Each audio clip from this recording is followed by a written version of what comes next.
Student, আমি দেবযানী। আমার চ্যানেলে তোমাদের স্বাগত। আজকে আমি নিয়ে চলে এসেছি অষ্টম শ্রেণীর উৎপাদকের বিশ্লেষণ। তো চলো ভিডিওটি প্রথম থেকে শেষ পর্যন্ত দেখার অনুরোধ রইল। তো চলো শেখা যাক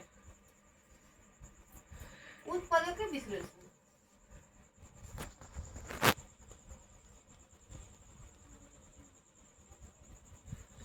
ধরো অঙ্কটা এইরকম আছে। উৎপাদক বিশ্লেষণের প্রথম নিয়ম কি? প্রথমেরটা শেষেরটা কি করব? গুণ করব, সে যাই থাকুক না কেন। তাহলে এক্স এখানে আছে, তাহলে এক্স মানে 1 ধরবো, 1 আর 6 গুণ করব। আর একটা নিয়ম কি? মাঝের এই সংখ্যাটাকে বার করতে হবে এই গুণ করে ভেঙে। তাহলে এক্স আর 6 গুণ করে কত হবে? 6x। তাহলে প্রথমত কি করব দেখো, x স্কয়ার প্লাস 6 এর সঙ্গে 1 গুণ করলে 6 1 কে 6। তাহলে 6 কে আমরা এমন করে ভাঙবো যাতে আমরা 5 সংখ্যাটা পাই। তাহলে 3 যোগ 2,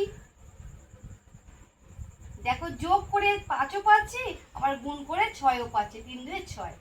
এবার x পড়ে রইল প্লাস 6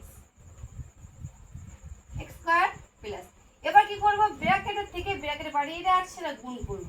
3x প্লাস, এবার 2x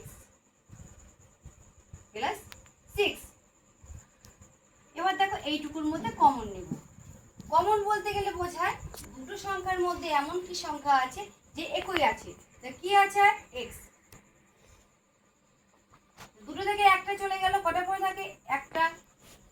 x প্লাস x নিয়েছি কিন্তু x চলে গেছে, তাই কত পড়বে? 3 প্লাস, তাহলে এই দুটোর মধ্যে কি কমন যাবে?